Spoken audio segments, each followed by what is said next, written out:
नमस्कार। स्वागत है आपका न्यूज लॉन्चर पर। मैं हूं अशोक वानखड़े, लेकर आया हूं आपका अपना कार्यक्रम डायरेक्ट हिट।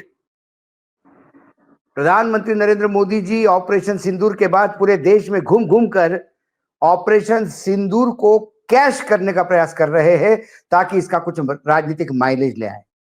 रह गई साइड पे भारतीय सेना, सीधा क्रेडिट ले रहा है मां भारती का पुत्र सुपुत्र। ये मोदी है तो इसलिए है। फिर पीछे जो भाण जमात बैठी हुई है वो लगातार समाज को यह बताने का प्रयास कर रहे हैं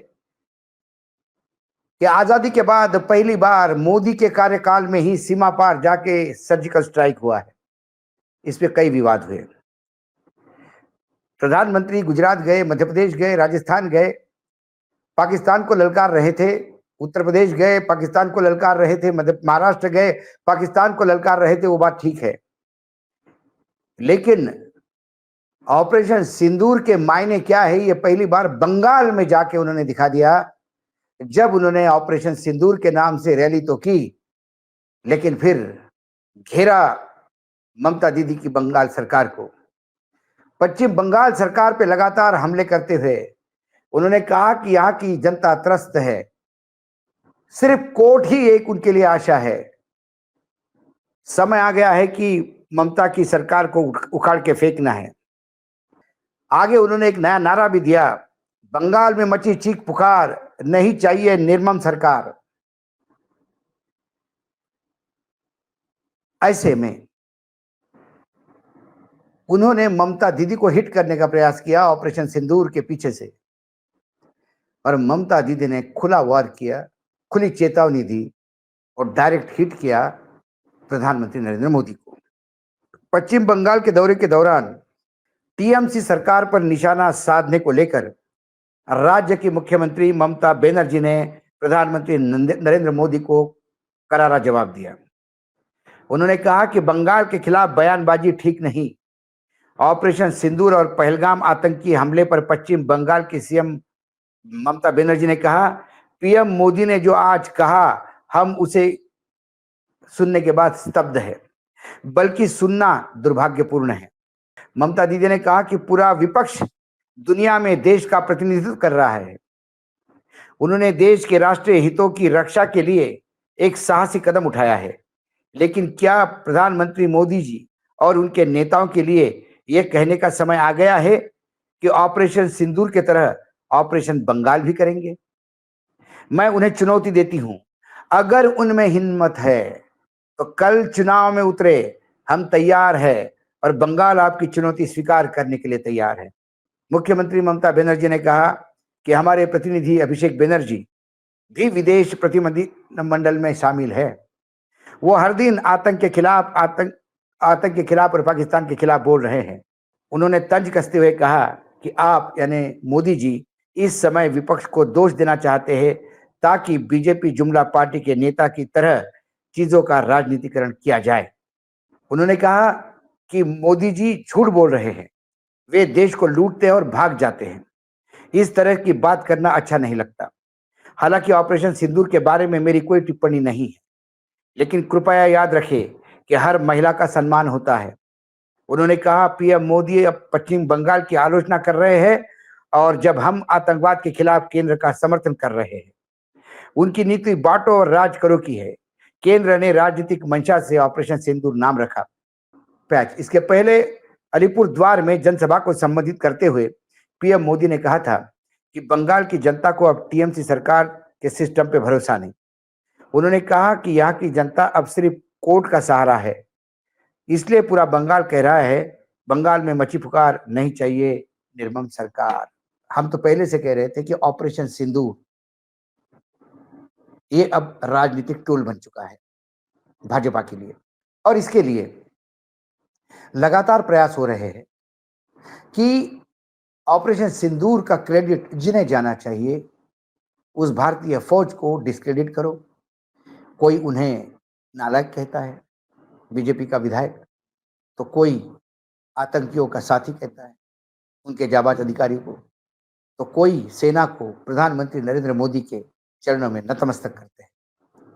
प्रधानमंत्री नरेंद्र मोदी भी शुरुआत में तो सैन्य का गुणगान कर रहे थे, लेकिन गुजरात में जाने के बाद भाषा बदल गई और फिर बोलने लगे कि ये मां भारती का बेटा देश का सर झुकने नहीं देगा, देश को टूटने नहीं देगा।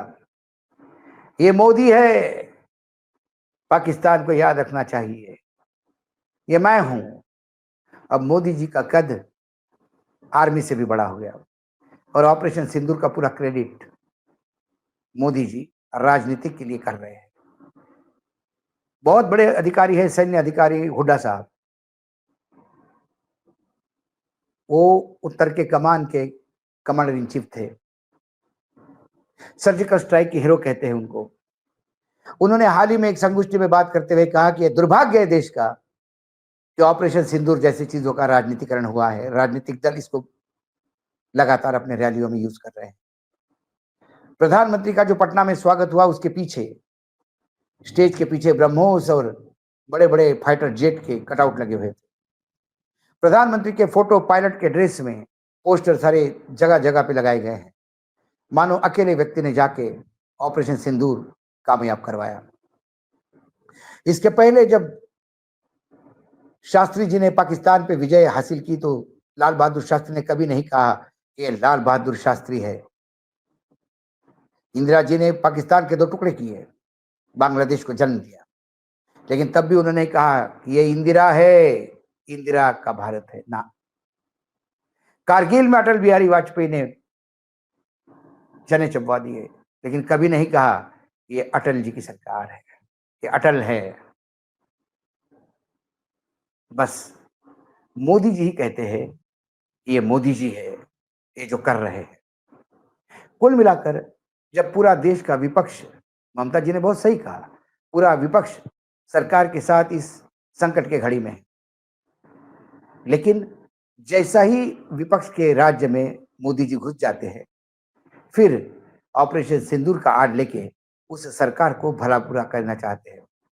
यह समय था कि उन्हें ममता दीदी को धन्यवाद देना चाहिए था कि विपक्ष भी सरकार के साथ हिमालय जैसा खड़ा रहा और हर निर्णय को उन्होंने सर आंखों पे लिया सरकार के।